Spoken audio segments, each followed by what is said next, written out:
Whanaungatanga. He aha tēnei mea te whanaungatanga. Well, Nui, what do you think? Because you're all about that people life. You know it. Well, with young people, whanaungatanga is all about that connection with them as a person. It's key to take time to build and sustain quality relationships. It's about all relationships in a young person's life, including those in the digital and spiritual space.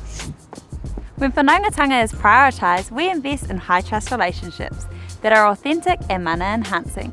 Young people feel supported with a strong sense of belonging. As the saying goes, young people don't care how much you know until they know how many followers you have. I think how much you care, right, Nui? Okay, Nō reira, te taura tūhono ngā tangata.